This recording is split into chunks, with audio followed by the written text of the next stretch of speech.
Tere tulemast taas Eesti Noortekirjanduse Ühingu Facebooki lehele. Meil on jätkuvalt käimas noortekirjanduse kevad ja täna on tegelikult tulemas viimane intervjuu. Et kevad küll veel kestab, aga meie nende intervjuudega lõpetame. Mina olen Heli Künnapas ja täna on mul hea meel rääkida Merilin Paas-Loesaga. Tere tulemast! Tere! Sinul on välja tulnud nüüd esimene raamat, nii et võib-olla laiem üldsus sinust väga ei tea, nii et räägi palun alustuseks, et millega sa veel tegeled peale kirjutamise? Peale kirjutamise ma olen tegelikult andmeanalüütik. Et kuidas kirjutamine ja andmeanalüütik omavahel kokku puutuvad, võib-olla tundub see väga kummaline, aga mõlemad on väga loomingulised tegevused. Selles vist paljud kahtlevad, äkki sa räägid sellest täpsemalt, kuidas on andmeanalüütiku töö loominguline? Loominguline lähenemine. Et sul on antud ette ülesanne, sa pead leidma selleks teinekord üsnagi loomingulise lähenemise, alates sellest, millest sa alustad, kuidas sa selle protsessi läbi viid ja kuidas sa lõpuks esitad. Kas sa kinnitad Kas või näiteks graafikute koostamine. See on väga loominguline minu arvates. Kas sa kinnitad praegu väidet, et kõik analüüside tulemused on tõlgendamise küsimus? Mõnikord küll, sellepärast, et üks asi on see, et kuidas sa midagi esitad ja mida sa sealt välja võtad. Millisel kujul sa midagi esitad, pärast, et see, kes seda lõpuks näeb, peab sealt midagi suutma välja võtta. Nii, aga lähme nüüd sellel põnevalt teemalt hoopis raamatu juurde. Sul on välja tulnud üks noorteromaan, mille pealkiri on Mida silmad ei näe. Räägime palun sellest raamatust pikemalt. Mida silmad ei näe on eelkõige lugu kahe väga erineva taustaga tüdruku sõprusest, kelle nimi on Hanneli ja Agnes. Hanneli on väga andekas pianist, mistõttu tema elus on väga olulisel kohal muusika. Samas kui Agnes on pärit väga keerulisest perekonnast. Hanneli elus on toimunud suur tragöödia, tema ema on saanud surma, mistõttu tema isa teeb otsuse minna tagasi oma kunagisse lapsepõlvelinnakesse, mille nimi on Tuhakõrve. See on välja mõeldud nimi, kuigi see põhineb praegusel väikel linnal, mis võiks olla iseenesest mis tahes väikelinn Eestis, nagu öeldakse, et on depressiivsed Eesti väikelinnad, et ta natukene selle põhjal. Mis see edasi saab? Hanneli tunneb oma emast muidugi väga suurt puudust. Ta sõbruneb Agnesega, kes on justkui tema vastand, kuna Agnesel on emaga väga rasked suhted, mistõttu Agnesele hakkab tunduma, et tema elu võiks olla parem, kui temal üldse ema ei oleks. Tal on niivõrd raske. Aga mis teda eristab võib-olla teistest tavapärastest tegelastest noortekirjanduses, on see, et ta ei ole selline stereotüüpne tegelane, kes hakkaks uimasteid tarbima või alkoholi või et teda kool üldse huvitaks, et tema fookuses on just see, et kuidas sellest olukorrast välja tulla võitjana. Mistõttu tema eesmärk on siis sealt Tuhakõrvalt ära saada. Samas kui Hanneli selline laiem eesmärk on samamoodi oma sellest raskest olukorrast välja tulla. Ja terve see lugu, Mida silmad ei näe, keskendubki sellele, kuidas mõlemad tüdrukud oma sellest raskest olukorrast, kuidas nad sellega toime tulevad ja mis sellest siis kõik lõpuks edasi saab. Ühtlasi käib raamatust läbi koolikiusamise teema, kuigi see on rohkem taustal, ning ühtlasi on olemas kriminaalne liin, mis on seotud sellega, mis Hanneli emaga juhtus. Kas võib öelda, et põhilised teemad on siis ka muusikaga seotud ja peresuhetega või mis on need põhiteemad, mis sa veel välja tooksid, et peamised teemad raamatus? Põhiteemadena ma mainiksingi peresuhteid, omavahelisi suhteid, et millised on mõlema tütre ja ema omavahelised suhted, et ühel tütrel justkui ema on puudu ja teise ema justkui võiks olemata olla. Et ma natukene spoilerdan, et raamatus on üks repliik, kus Agnes konkreetselt oma emale ütleb, et mõnikord ta kadestab oma sõbrannat, sest et temal ema ei ole. See ei ole päris samamoodi sõnastatud, aga see on nagu selle mõte. See kõlab päris karmilt ühe noore inimese kohta. Ta kõlab karmilt, aga samas ma ütlen kohe ära, et seal raamatus on sündmuseid, mis on päriselt juhtunud. Et Agnese tegelaskuju põhineb inimestel, keda ma olen ise oma elus kohanud kunagi enam-vähem samas vanusevahemikus. Kas need inimesed ise teavad või on aru saanud sellest, et sa nende tegelasi neid oled tegelastena kasutanud? Kindlasti mitte sellepärast, et need inimesed ei ole hetkel minu elus enam.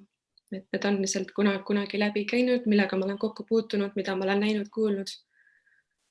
Et oluline teema on siiski ka muusika või muusikaga seonduv.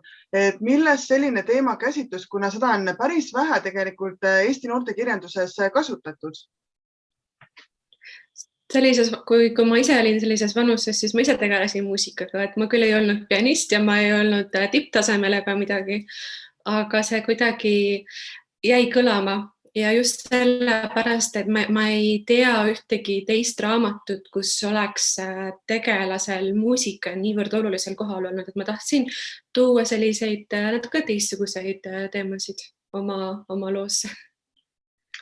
Milline on sinu jaoks muusikaga tegelev noor? Kuidas ta on teistsugune nii-öelda keskmisest tavalisest noorest, kui selline inimene üldse olemas on? Selline noor inimene on kindlasti väga töökas. Ta on väga andekas, et ta teab, et ta on väga andekas. Üldiselt nad ikka teavad seda. Neil on kogu aeg kiire. Neil ei jää väga mingiteks kõrvalisteks tegevusteks aega, nad on kogu aeg muusikaga hõivatud ja sageli nad peavad tegema teatud ajal otsuse, et kas nad jätkavadki selle muusikaga või nad valivad mingisuguse muu töö ja teinekord seda on väga raske otsustada, sest et ma olen ise sellega kokku puutunud oma tutvuste põhjal. Kui suure või olulisena näed sa lapsevanemate rolli selles, et lapsest saaks tipptasemel muusik ja ta püsiks selle juures või usud seda, et mõni sünnibki nii selle teadmisega, et minust saab muusik ja kuidagi ise nagu areneb sel teel edasi? Ma arvan, et lapsevanem peaks eelkõige nägema, et lapses on selline anne, tahe ja soov, motivatsioon muusikaga tegeleda, et päris niimoodi ka ei saa, et võtan lapse käe kõrval ja viin muusikakooli ja nüüd hakka viiulit õppima sellepärast, et mina tahan, et sinust saaks kuulus viiuldaja või mida iganes, aga kui lapsel tõesti on see anne olemas ja ta tahab sellega tegeleda, mitte sellepärast, et teda sunnitakse, vaid et ta tõesti tahab, siis lapsevanem peaks kindlasti seda toetama. Mul oli kunagi üks klassikaaslane, kes oli ääretult andekas viiulimängija ja temast sai elukutseline viiuldaja. Ja ma tõesti imetlen seda, et ta lapsest saadik teadis, et ta tahab ja ta tegeles sellega, teda imetleti. Ta teadis, et ta on andekas, aga temas ei olnud kunagi sellist suhtumist, et nüüd mina olen nüüd see kõige vägevam või imetlege mind, et ta lihtsalt tegeles oma asjaga. See oli tema tee ja ta jõudis sinna, kus ta praegu on, sest et ta nägi selle nimel ka väga suurt vaeva, et see ei ole ainult andekus või see, et sul on mingi sünnipärane anne, see nõuab vaeva, mistõttu see motivatsioon ja tugev töö ja kõik see on äärmiselt imetlusväärne. Ma tahtsingi just küsida, et kas sa oled näinud ka seda, et inimene on andekas küll, aga töökust juures ei ole, ehk siis tegelikult raisatakse see anne ära, kuna seda töökust ja motivatsiooni ja tuge ei ole? Kindlasti sellepärast, et ka perekondlik selline eeskuju on väga oluline, sest et lapsel võib olla väga palju annet, aga siin tulebki jälle see mängu, et see andekus iseenesest on ka tänapäeval erivajadus, et tegelikult, miks ma seda räägin, ma olen õppinud pedagoogikat ja kasvatusteadusi tegelikult üldse.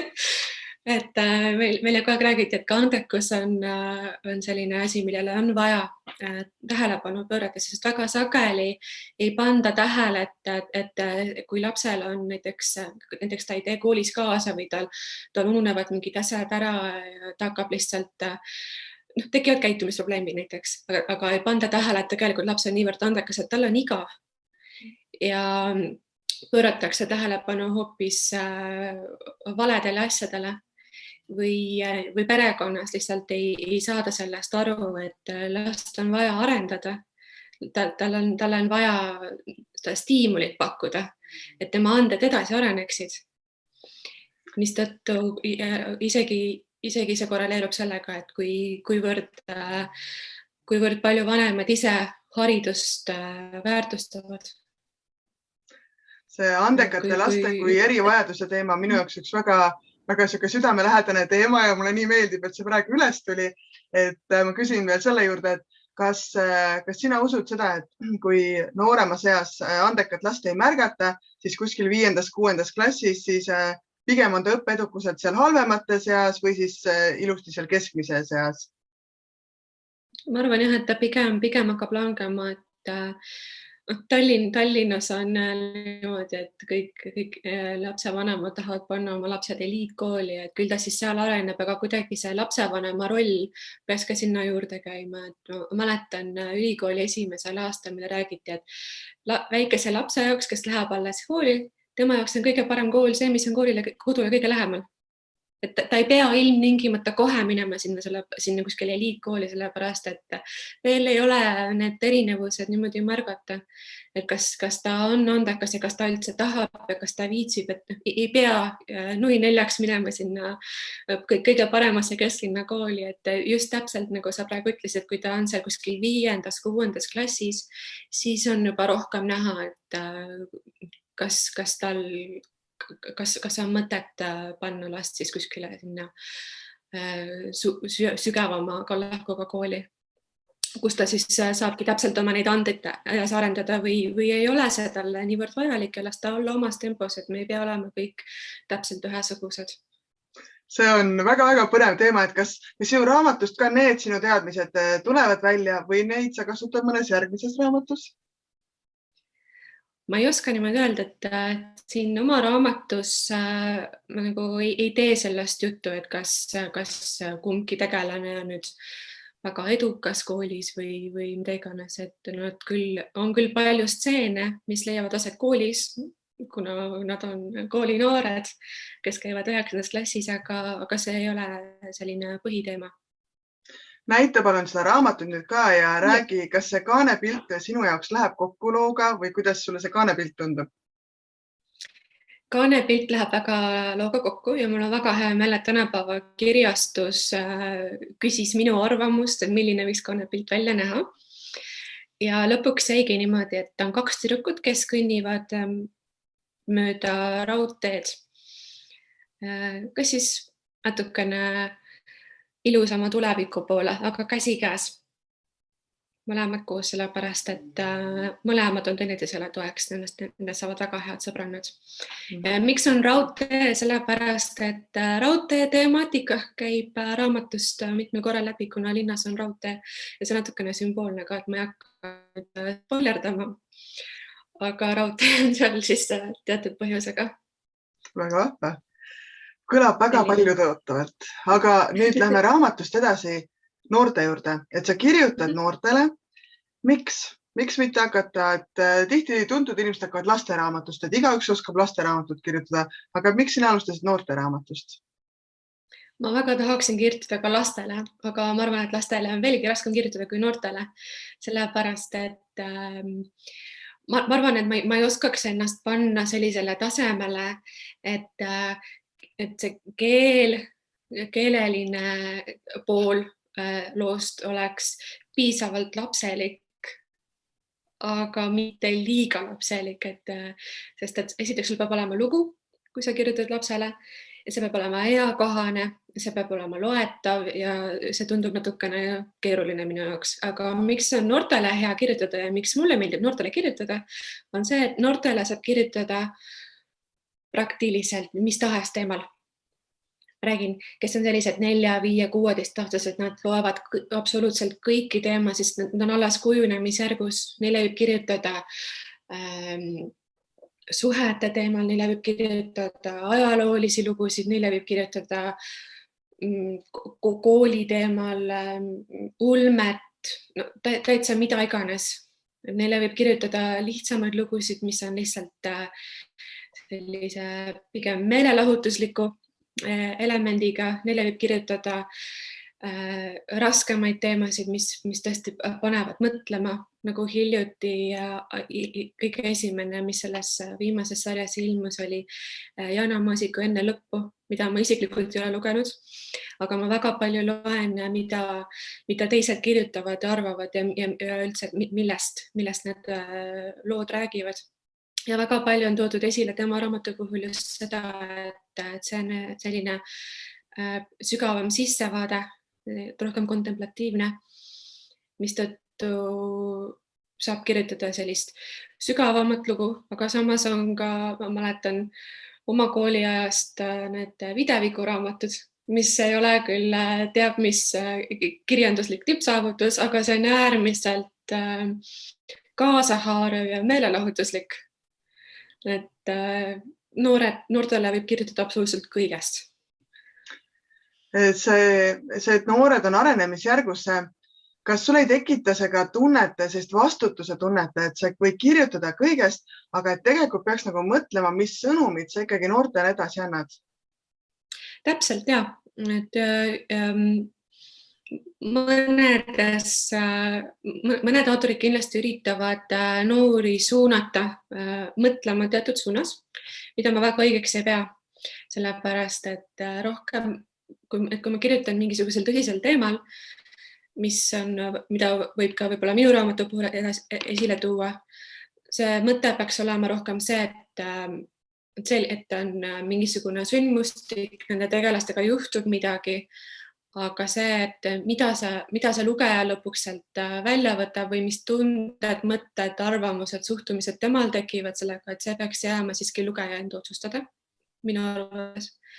Et tänapäeva noortekirjandus kindlasti ei tohiks olla selline moraalitsev, et vaata, et see tegelane mingi otsused, mis temaga juhtus, et see ei tohiks olla nagu selle loo mõte. Et rohkem peakski suunama noori ise mõtlema, et sellised asjad tulevad elus ette, et võib minna nii, võib ka minna naa, et selle tegelasega juhtus nii, aga et see lugeja suudaks seda sündmustikku siis analüüsida, et miks see niimoodi juhtus või miks see niimoodi läks. Et see peaks olema rohkem selle asja mõte. Nii, aga tuleme nüüd sinu raamatute juurde tagasi või raamatu siis, et kust tulevad sinu ideed? Täitsa õhust, et väga paljud ütlevad niimoodi, et ideed lihtsalt tulevad mu enda juurde, et kui ma hakkan kirjutama midagi, siis mul peab olema terve see lugu otsast lõpuni juba peas olemas. Et see lugu tuli ka mulle lihtsalt täiesti nii-öelda lambist.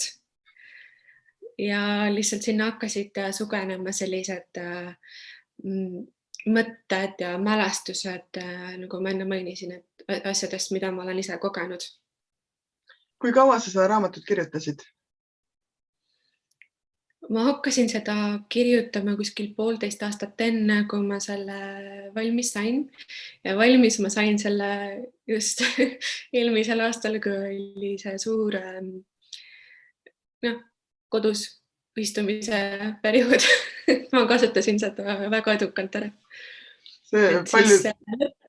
Lõpuks läkski umbes kuskil 2-3 kuud, aga mul oli selleks ka juba pool valmis. Öeldakse, et kirjutamiseks pead ise palju lugema, et mis on sinu jaoks need noorte raamatud, mis on olulised ja mida sa julged ka noortele või ka täiskasvanutele soovitada? Number 1 raamat minu elu lemmikraamat, mida ma olen lugenud erinevatel eluperioodidel niimoodi, et iga kord, kui ma seda loen, ma saan sealt midagi erinevat. On Kanada autori Lucy Mack Montgomery Roheliste vilgaduste Anne. Et ta tegevustik küll toimub 19. sajandi lõpupoole, aga ta ei mõju arhailiselt, mistõttu minu arvates see sobib lugemiseks ka tänapäeva noortele. Et ta on selline kujunemislugu, et alguses peategelane on selline 9-12 aasta vanune, aga ta kasvab suureks. Temast saab täiskasvanu ja see on äärmiselt, ma ei oska seda kuidagi paremini kirjeldada, et seda lihtsalt peab lugema, et ma oma last kindlasti sunnin seda kunagi lugema, sest et seda lihtsalt ei saa lugemata jätta. Aga kuidas see suhe Eesti tänapäevase noortekirjandusega on? Neid raamatuid on nii kohutavalt palju, ma tahaksin kõik läbi lugeda, aga lihtsalt ei jõua sellepärast, et ma näen ühte raamatut hästi põnev ja siis ma näen teist ja siis ma näen kolmandat ja lihtsalt ei jõua, aga kindlasti ma tahaksin lugeda viimastel aastatel ilmunud raamatuid, mida väga palju kiidetakse. Aga räägime sinu kirjutamist tulevikust, et mis sul veel kirjutamisel on või mis plaanid on tulevikus, millal ja mis raamatut võib oodata? Hetkel mul ei ole midagi plaanis, aga kindlasti ma tahaksin tulevikus ka kirjutada. Mul on idee ühe ajaloolise romaani jaoks, mis leiaks aset reformatsiooniperioodil, aga see lugu nõuab väga palju ettevalmistust, et faktid oleksid enam-vähem niimoodi paigas, et üks natukene totakas näide oleks, et kui oleks tegevustik, mis leiab aset keskajal ja näiteks, et kirjani kirjutab, et nad sõid kartulit või midagi, et loomulikult ma tean, et need kartulit tollel ajal ei söönud, aga lihtsalt, et mingid faktid oleks vähemalt ajajooneliselt on vaja kirjeldada sõjategevust ja eluolu ja muud taolist. Et see nõuab ettevalmistust. Nii, aga lõpetuseks, et kui nüüd kõik tahavad ilmsesti su raamatut lugeda ja sinuga ka äkki suhelda või kontakti saada, et mis on see koht, kus saab sinu raamatu kohta rohkem infot ja sinu endaga äkki siis ka ühendust võtta, kui soovi on? Ma ise sotsiaalmeedias ei ole, aga ma tegin omale Goodreadsis profiili, kus peaks olema võimalus, ma ei tea, kas küsimusi saata või teateid. Ma ei täpselt ei tea, kuidas see töötab, sellepärast, et keegi ei ole seda varem üritanud. Et Goodreads on kindlasti selline koht ja rohkem ma ei tea, kus tavaliselt kirjanikud esitsevad internetis. Goodreads ongi vist selline põhine koht, kus nüüd nii lugejad kui siis kirjutajad suht kokku saavad, et selline lugemise ja kirjutamise Facebook. Nii, aga suur tänu sulle, Merilin Paas-Loesa. Väga vahva sinuga rääkida ja täiesti hoopis ootamatutel teemadel. Ja sellega lõpetame ka siis meie noortekirjanduse kevade ja kõik, kes intervjuud veel näevad ja peale õigel ajal siis nagu kohe, siis tuleb meil ka loosimine, nii et kes soovib raamatut, siis osalege ka loosimisel. Aga suur tänu sulle, Merilin, ja head aega! Aitäh, nägemist!